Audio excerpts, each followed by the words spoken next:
kapayapaan, kay buti ng Ama, kay dakila niya. Sa Kanya huhugot ng lakas, sa Kanya magmumula ang liwanag. Tanging Siya lamang ang pinagmula ng buhay, kaya't marapat na sa Kanya ilagak ang lahat. Ang may pandinig ay nakarinig.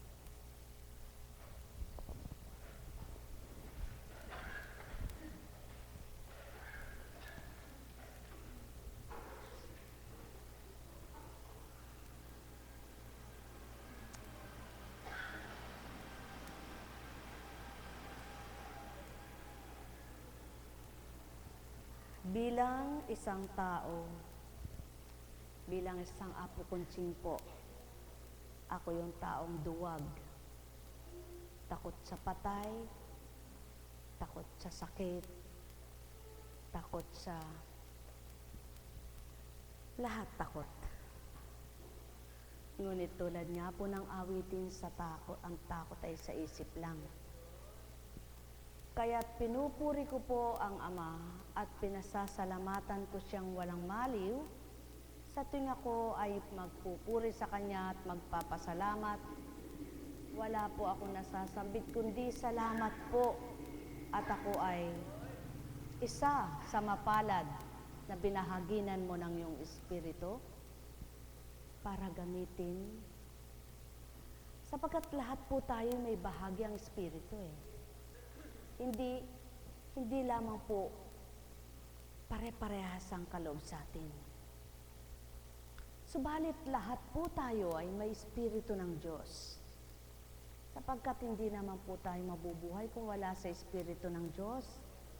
At ang bumuhay po sa atin ay ang Diyos. Noon ay hindi ko yun naunawaan. Hindi ko alam yung Espiritong masama, hindi ko alam yung Espiritong mabuti na sinasabi. Basta ang alam ko, ako'y tao, sumasamba, may Panginoon, may Diyos. Yun lamang po. Ngunit salamat sa Ama, at natutunan ko ang totoo palang kumikilos ang Diyos. Totoo palang sa Kanya magmumulang lahat.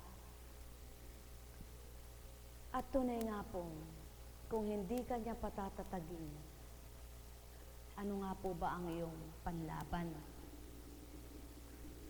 Umisan ang tanaw sa iyo ng tao ay Diyos ka na parang wala kang kapaguran, ano? Na hindi ka maaaring magreklamo sapagkat naglilingkod ka. Na hindi ka nalulungkot sapagkat lingkod ka.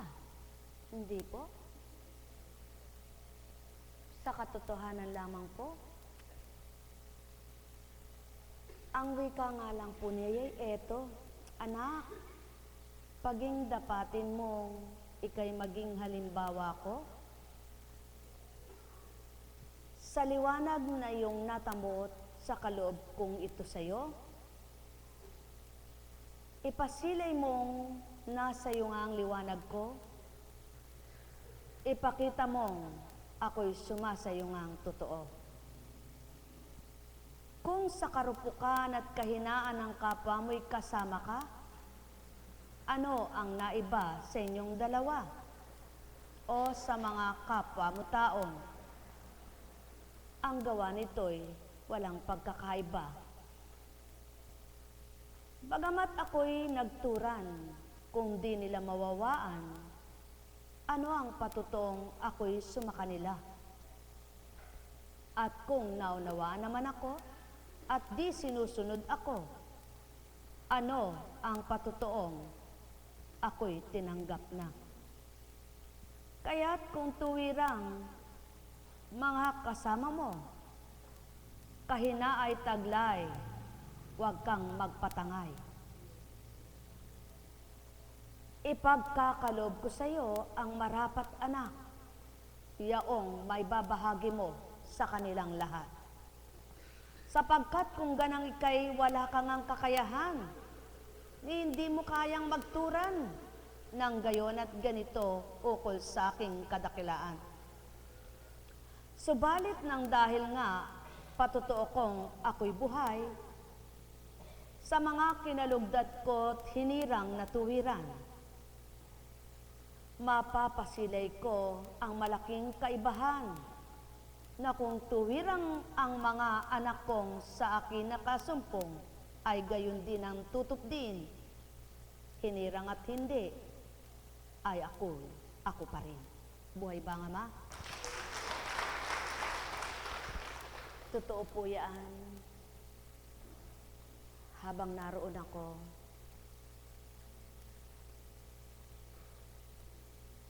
sa ating kapatid na tinunguhan ko po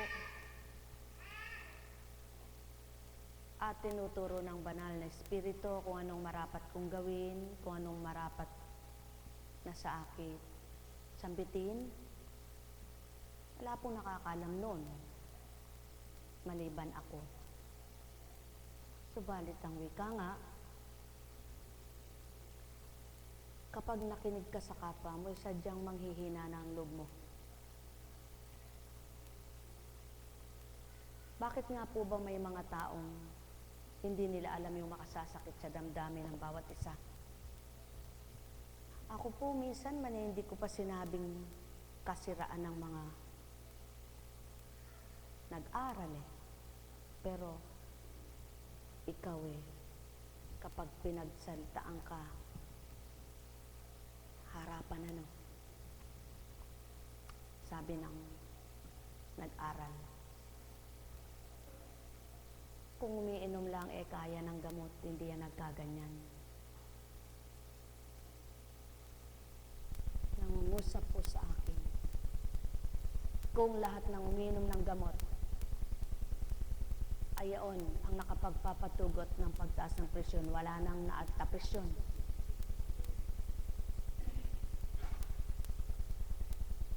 Ilang pong beses na ang kaganapan paririnig sa'yo na hindi pwede ang puro dahon-dahon wala kang silbihan.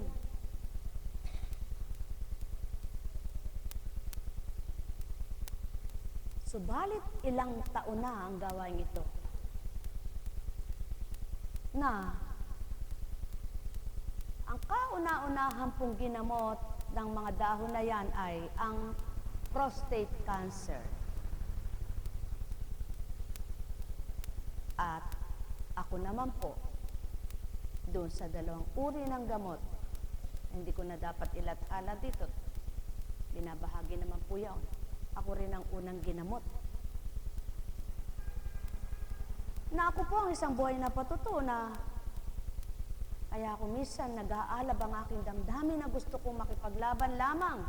Anong dahilan? Hindi po kailangan. Bakit po? Hindi ko naman kailangan paglabanin ang tao at hindi ako dapat makipaglaban. Ako po isang buhay na patuto na hindi ako ganito May maintenance ako sa aking sinusitis. Ba't di ako gumaling? Sa mind drain ko, meron po ako. Ba't di ako gumaling? Pero hindi ko po pinisalang sino man na, hindi mo naman ako napagaling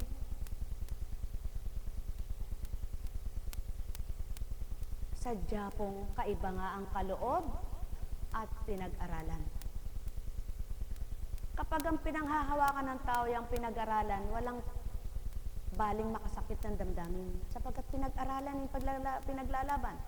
Ngunit sa larangan po ng buhay, hindi mo may paglalaban ng pinag-aralan sapagkat di mo alam kung mabubuhay mo yung ginagamot mo. Tama po ba? Sa dating buhay ko, hindi ko po alam yaon. Ngunit, salamat sa Ama sa karampot na kaloob, kung hindi ako magpapakatibay at ang paniniwalaan ko po ay ang salitang gayon, ano pa pong lakas ng loob kong maglingkod at magbahagi ng itong gamot na ito, itong gagawin, Subalit ano ang buhay na patotoo ko po? Kaya't minsan nga may nag-aral nang nagbebendisyon pa po doon. Tulad din nila. Siya mismo nagsabi, bigyan mo ako, Apo Conching, ng mainom kong daw-daw. Ay, hindi pwede, sabi ko. Sabi ng katulad mo, ay hindi sila naniniwala ng dahon-dahon. Ang sagot naman po niya sa akin ay, hindi. Ako po'y naniniwala sapagkat ako'y umiinom na. Saan po ba ka nagmula ang gamot? Sa dahon din po't mga ugat, mga puno. Matwid ang tinuran mo, sinambit sa kanya. Salamat sa pagpapakababa mo, bagamat mangmang na taong sa harapan mo. Subalit, siniwalat mo ang totoo. Saan po ba nagmula ang gamot? Sa buhangin? Sa lupa? Pinagsama-sama? Saan po ba? Produktong halo-halo.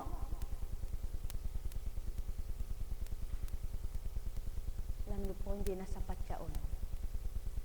Kaya sabi ko nga, gusto man akong gawin sa itinuturo sa akin, hindi ko po gagawin kapag nasa loob ng mga ospital. Masakit po, pero hindi ako nasasaktan. Mahirap po, pero hindi po ako nahirapan. Sapagkat, kung may taong ang tingin sa sarili silang bumubuhay, mayroon namang ang taong tingin niya'y instrumento lang siya. Kaya kahanga-hanga po yaong mga kinikilala yung katulad namin. Sapagkat kung di naman sa katulad namin ay di naman nila kayang gamutin yung mga kinukulam eh. Diretsahan ko na pong sasabihin. Di lahat ng sakit ay singaw sa katawan. Subalit, ang Diyos na nakatunghay at batid ang lahat,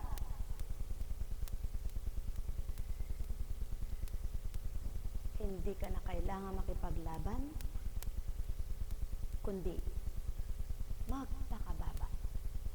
At ito pong gampanin kong ginagawang ito ay di para makipagpaligsahan, hindi para makipagyabangan, hindi para makipagtuligsaan, kundi para sumunod at tumupad sa atas. Ang tumanggap ay salamat, ang makinabang ay salamat, subalit ang humamak ay salamat pa rin, sapagkat lahat ay salamat. Buhay po ba nga?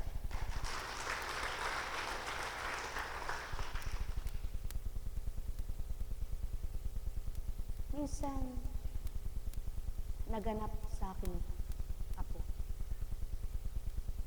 na-confine sapagkat nagtae. Nawala sila dito, nandun sila sa kanila, sa tinitira nila, sa Bulacan. Palibasa nga po yung mga batang parehas.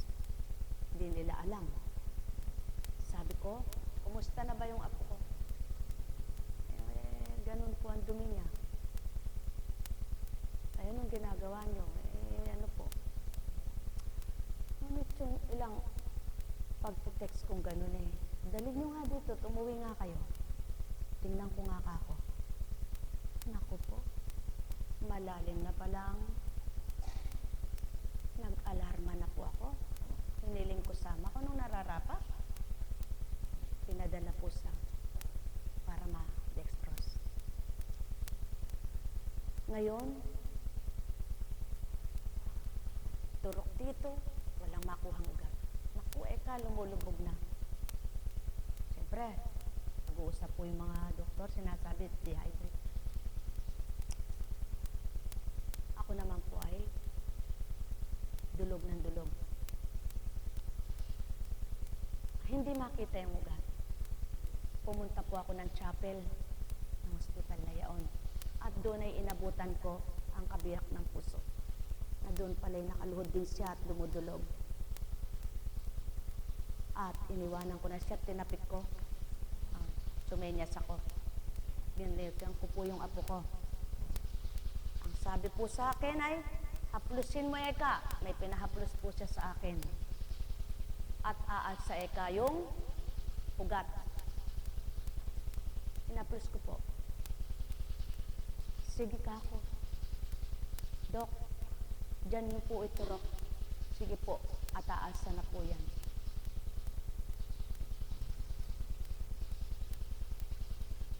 Sumunod naman. Ang sabi niya,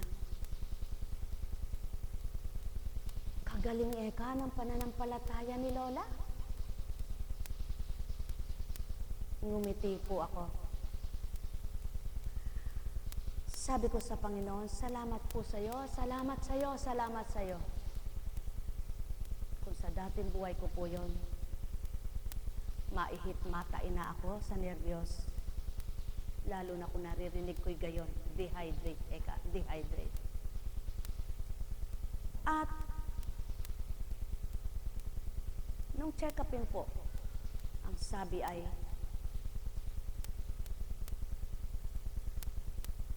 infection. Dumulog po ako. Panginoon, ano po ba ang nararapat? Anak, kapag na-wash out na ekayan ng dextrose at kumalat ng tubig sa buong katawan, wala na infeksyon. Sapagkat kaya lang nagkaganon, bubuhay na yung infeksyon sapagkat walang tubig sa katawan. Tama na ikay dalawa. Sulong ka ako, manahimik ka. Sabi ko sa anak ko. Manalig ka, pag in-examine muli ay wala na. Examine, wala. Subalit, in-express pa uli. Doon po kami natulog. Buhay na patuto siya. Sabi ko, bakit sinaksakan pa? Pwede na yung dalawa lang. Ngayon po, habang nag-uusap kami, masaya na, masigla na yung apo ko. Hindi nila namamalayang mag-asawa at maging itong apo ko. Nakatanggal na po yung dextrose. Dahil may diaper, binalot nila.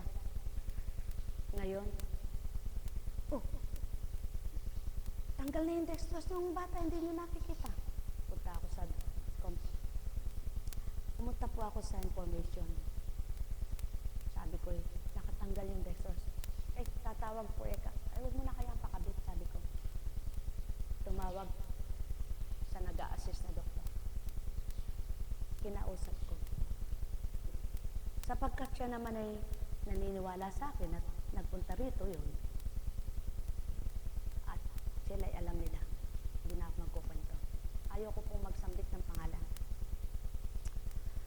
Wala naman po akong galing eh. At wala rin po akong talino. Subalit, tinura na ito.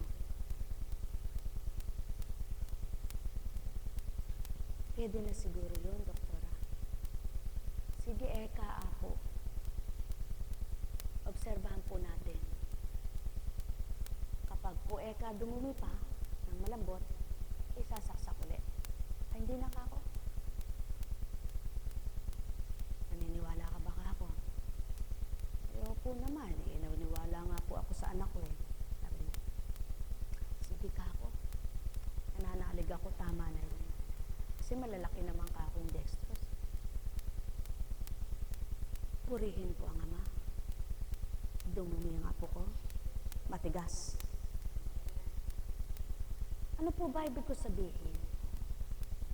Tandaan po ninyo, hindi ako magagamot-gamutan.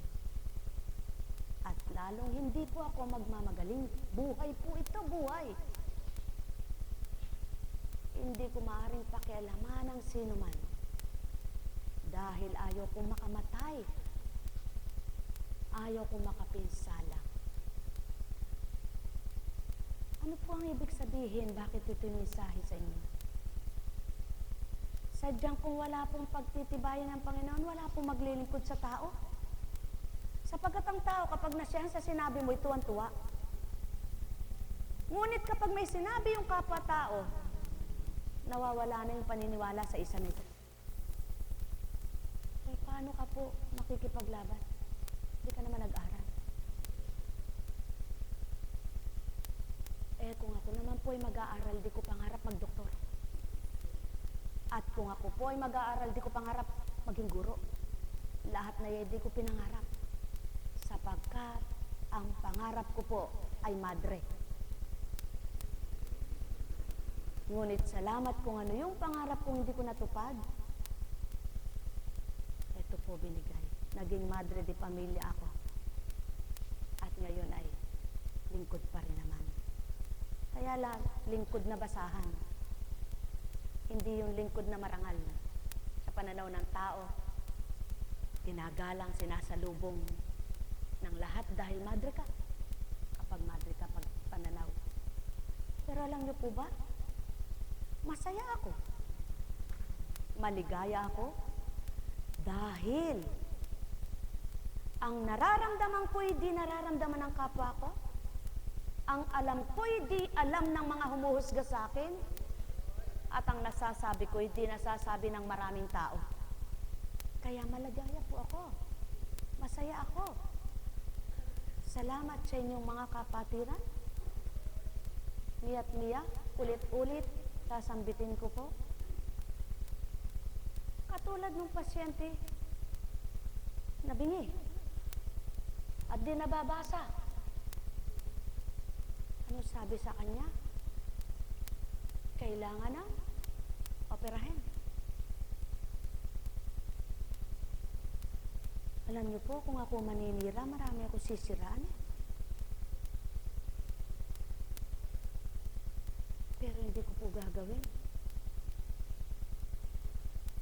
Pero ako, madalas ko pong danasing ninuyurakan ng pagkatao ko.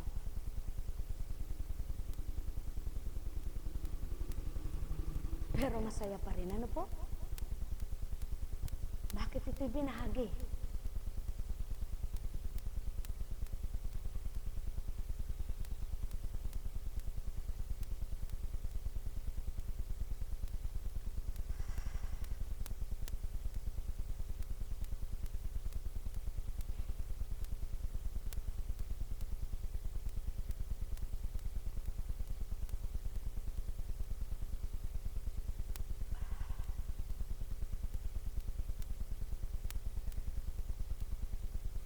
Ngunit, higit na di hamak ang magagawa ng dugo ni Kristo sa pamamagitan ng walang hanggang espiritu, ay iniyalay niya sa Diyos ang kanyang sarili na walang kapintasan. Ang kanyang dugo ang luminis sa ating puso't isip upang talikdanan natin ang mga gawang walang kabuluhan at paglingkuran ng Diyos na buhay.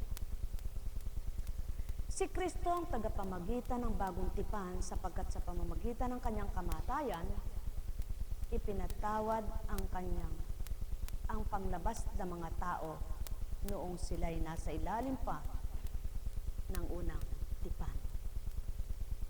Dahil dito kakamtan ng mga tinawag ng Diyos ang walang hanggang pagpapalaya at pagpapala na ipinangako.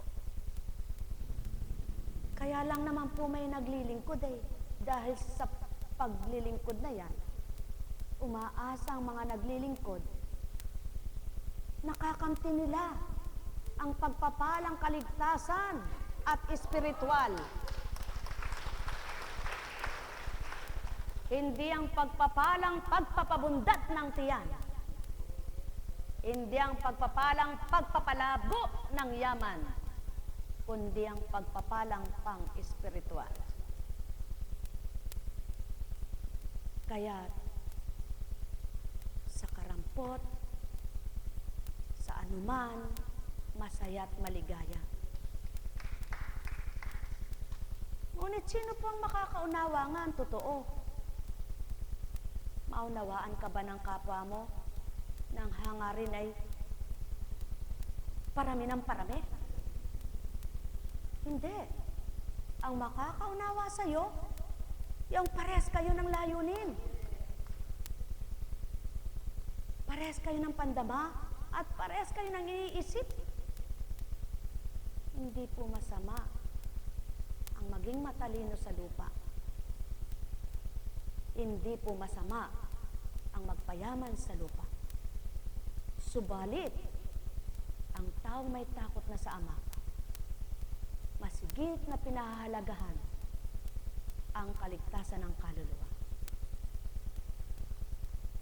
Wala po tayong magagawa sapagkat iba-iba ang pag-iisip ng tao. At ang bagong isip ng tao na iniba ng Ama ay hindi nga katulad ng lumang isipan, hambing sa unang tipan. Magkakaiba ang nakatala sa unang tipan at sa bagong tipan. Sa unang tipan, puro pakikibaka, digmaan, at pagpapaunlad ng buhay. Baybayin ninyo kung anong tinura ng Ama kay Abraham. Pagpapalain kita. Pararamihin ko ang lahi mo. Gayon din kay Jacob. Gayon din kay Isaias. Gayon din kay David. At sa panahon ni Moises, hahanguin ko ang Israelita. At ibibigay ko ang lupang pangako. Doon, aani kayo sa hindi nyo itinanim.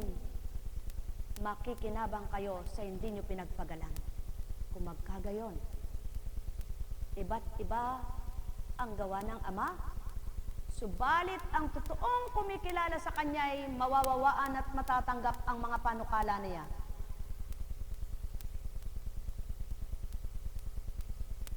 Hindi po sa pilitan ang pagtanggap at pagkilala, sapagkat kusang bumubukal yan sa kalooban at kaisipan.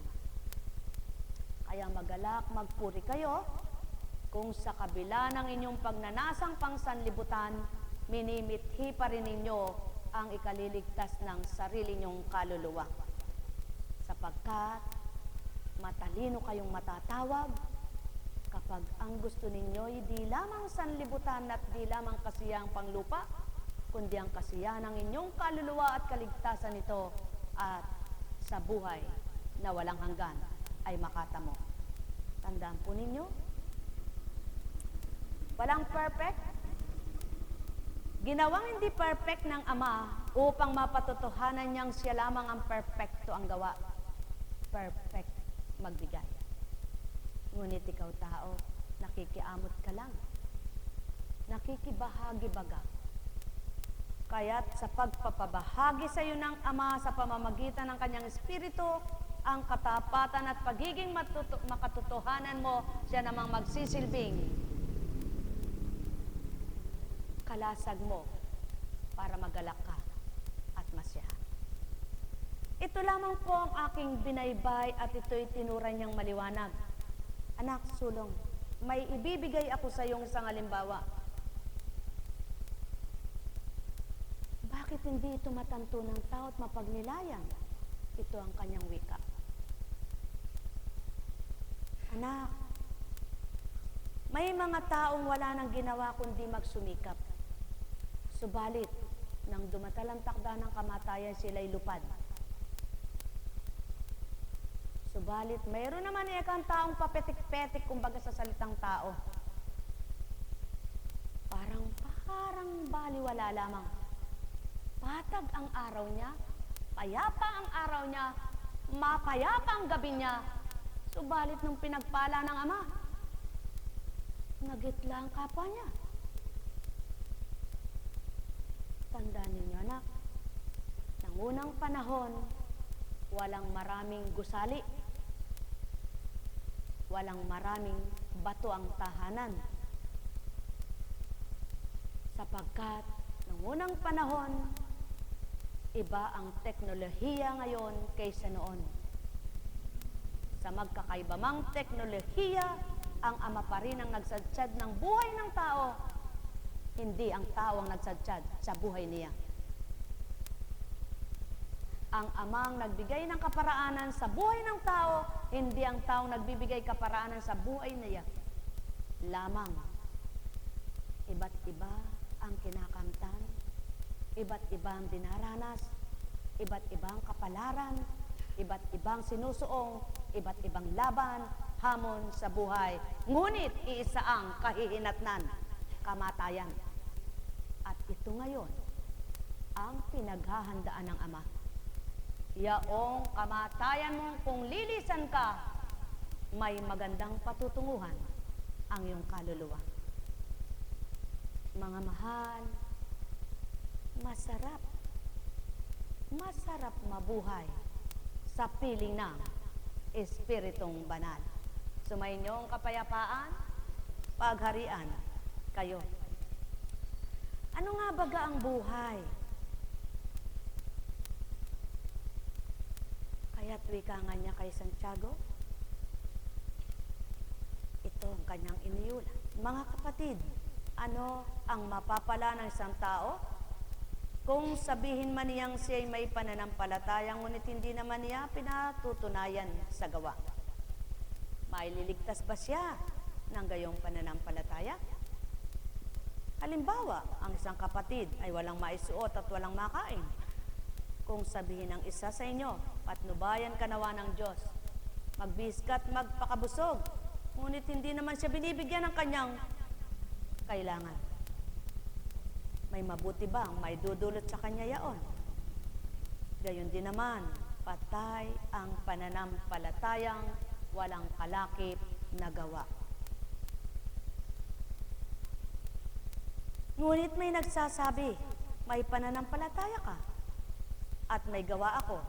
Sagot ko naman, ipakita mo sa akin ang iyong pananampalataya na walang kalakip na gawa at ipakikita ko naman sa iyo sa pamamagitan ng aking mga gawa ang aking pananampalataya. Mga minamahal,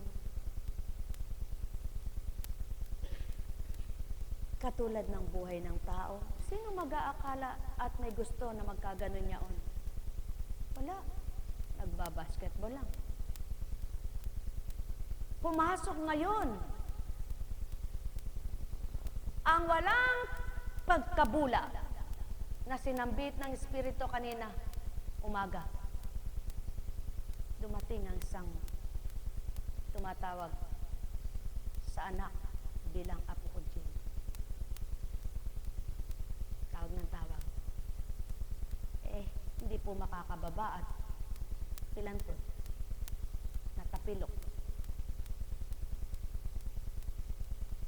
Pinilot. Huwag mo munang duwag po yun eh. Hindi makatis sa sakit. Titisin ko na lang po mama. Nananalig po ako, may lalakad ko na ito. Sige, mas matindi yan kaysa sa hilot ka ako. Ngayon sinabi ko, ay bakit baka ako anak? Magbabasketball lang po kami. Paano pang magbabasketball Ayun ka ako. Kung nakinig, hindi sana ka ako nakaunat ang paa doon. Wala naman po kang masama sa basketball. Wala nga ka ako, anak. Wala. Exercise lamang po yun para hindi tumaas ang presyon. Ay, anak, huwag mo sabihin niyan ka ako. Kahit anong gawing basketball, sabi ko, ang pinakamaganda'y manalangin at gumawa ng mabuti. Bakit po yun? Bakit yun? Nagbabasketball. Ba't tumaas ang presyon? Kung makakaharap ko lang ngayon yung bata na yung kausap ko kanina, at matangay ko lang, dadaling ko doon. Sasabihin ko, yun, nagbabasketball. Asan ang exercise nun? Kung minsan ang tao'y nagsasalita, masabi lang ang gusto. Kung exercise po, yung jogging na yan, wala nang nagkasakit sa nagja-jogger. Buhay ba nga ma? Walang kapinsalaan na sinisiraan ng mga itong salitang ito. Ngunit dapat ipaglaban ko ang totoo. Sapagkat kung hindi ko sasambitin ang pinasasabi sa akin, naduwag ako sa inyo, hindi sa Ama. Kaya, tanggapin at hindi bali. Na ipaglaban ko lang ang salita niya. Napakita ko lang ang totoo. Ang buhay ay sa Ama, hindi kahit kanino. Pahiram lamang ito kahit kanino. Bakit yung mga namamalimos? Natutulog sa bangketa, kumakain ng bulok. Bakit di sumasakit ang tiyan? O bakit yung pinakahugas-hugas? At sinabi pa'y, bakuluin mo. O bakit? Natotoxic. Mga minamahal, ang dapat pag-aralan ng tao, yaong pawang katotohanan, na hindi ka malilisya, mamatay ka at mabuhay, titindig ka ng Ama sa kanyang larangan ng katotohanan. Subalit, kapag yung sarili mong katwiran at katalinuhan lamang ang pinaglaban mo, mapapahiya ka. Mga minamahal, mga kapatirang Divine Mercy, kailanman ay hindi kayo pipiliting maniwala at pipiliting sumama sa gawain ito. Ang mahalaga, bawat araw na pagdatal at pangungusap, mayroon kayong mapatotohanang Diyos ay liwanag. Hindi bawal ang magpagamot, hindi bawal ang magpahospital.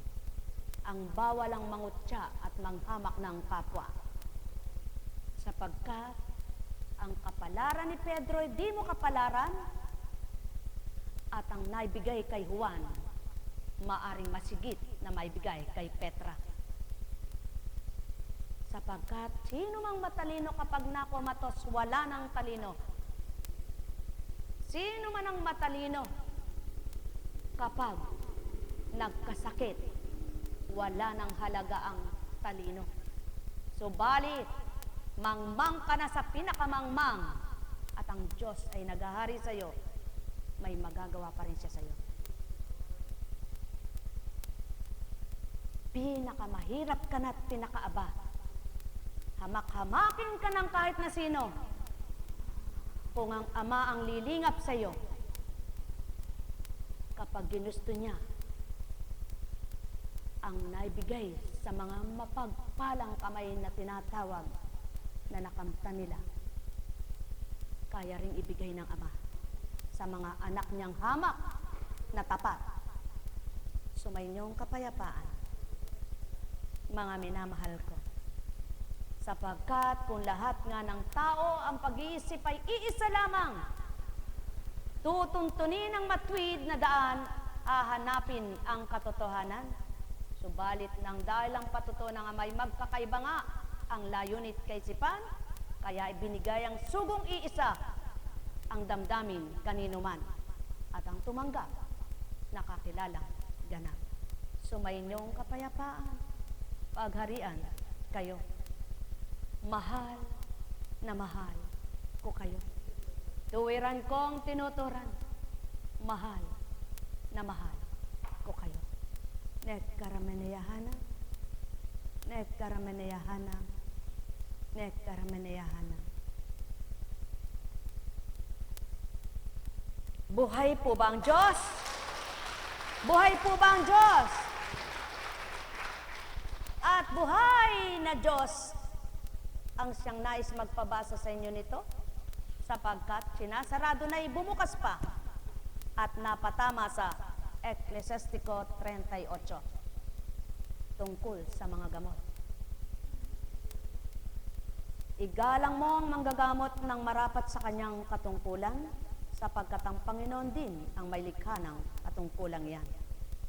Ang karunungan ng manggagamot ay mula sa kataas-tasan, pinahahalagahan siya at pinagagantimpalaan pati ng mga hari. Dahil sa kanyang karunungan, marangal siyang nakakaharap kanino man at iginagalang siya pati ng mga may kapangyarihan. Ang Panginoon ang nagpatubo ng mga halamang na igagamot, kaya't ang mga ito ay di kinaliligtang gamitin ng matalinong tao. Sumainyong kapayapaan, mga minamahal. Buhay ba ang Diyos? Buhay ba ang Diyos? Kaya naman hindi lahat ng tao ay binigyan ng talino para magamit yung puno na yan, ang ugat na yan, ang dahon na yan, ang sanga na yan, ang bunga na yan. Patotoo lamang na mayroong ginagamit. At ang nakikinabang, yung totoong sa amay, kumikilare rin naman. Sumainyong kapayapaan, pagharian kayo. Balikan po natin.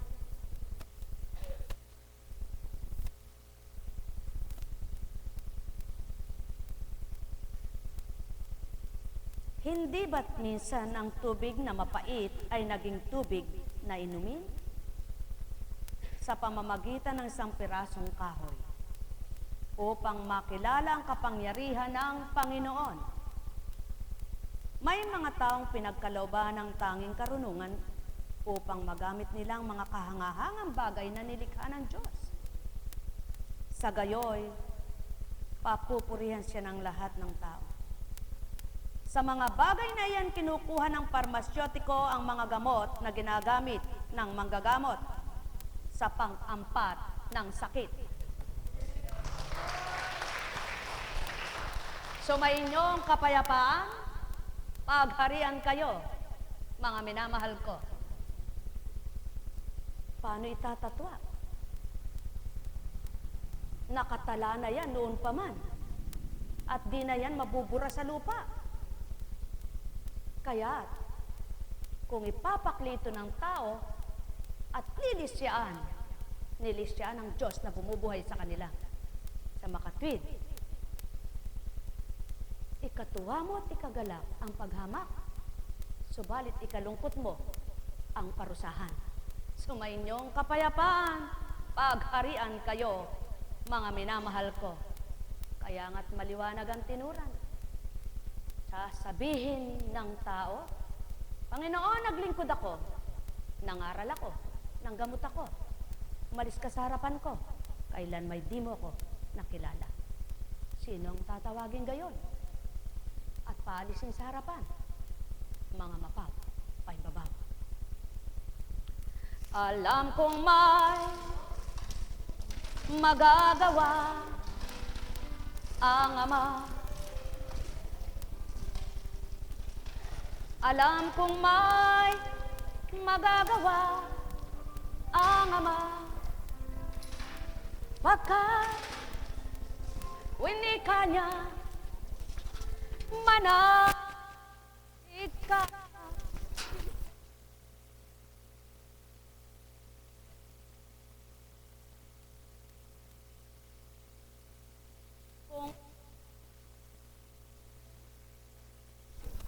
Nang kung di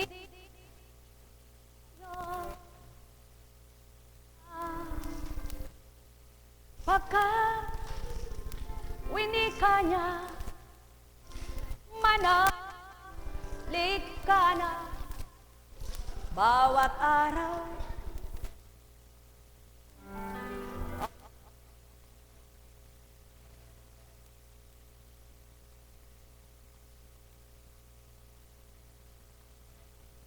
Mayroon magandang mangyayari sa inyo, aking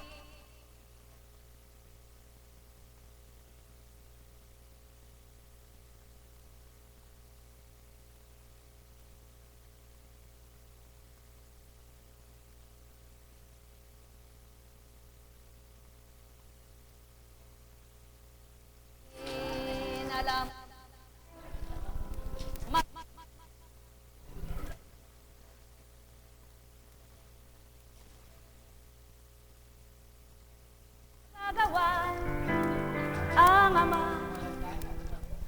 Pagka winika niya, manalig ka na.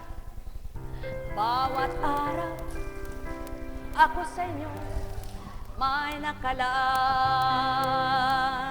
Mayroong magandang mangyayari sa inyo, aking mga minamahal. Mayroong magandang mangyayari sa inyo, manalig umangkin.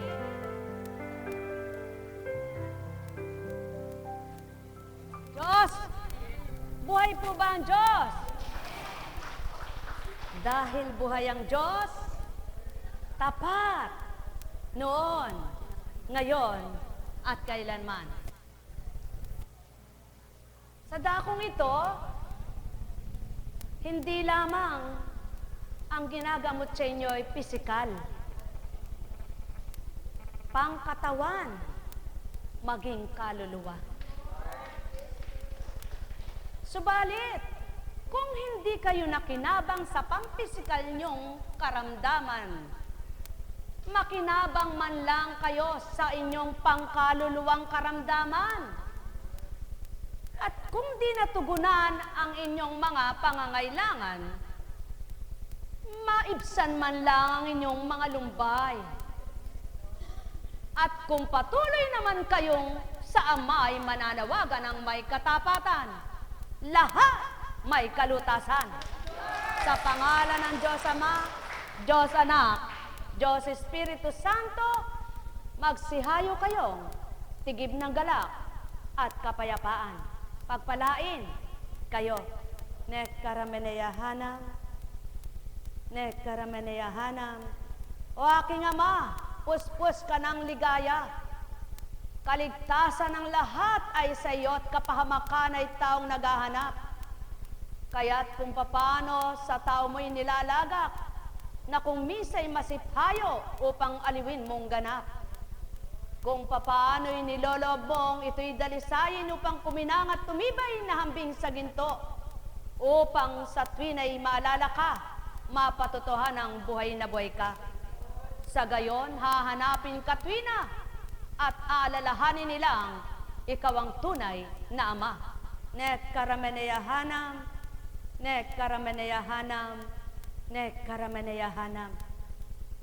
Sa pangalang kanilang tinatawagang Hesukristo, kung laganap sa isip ay totoo, payapa pa rin sa mundo'y mananahan ng tao na may galak at ligaya, sapagkat Espiritu mo siyang inugnay na totoo.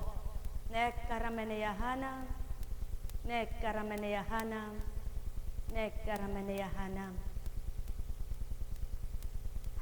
Buhay po ba ang Diyos? Tayo na sa Antipolo. Pwede po ba sa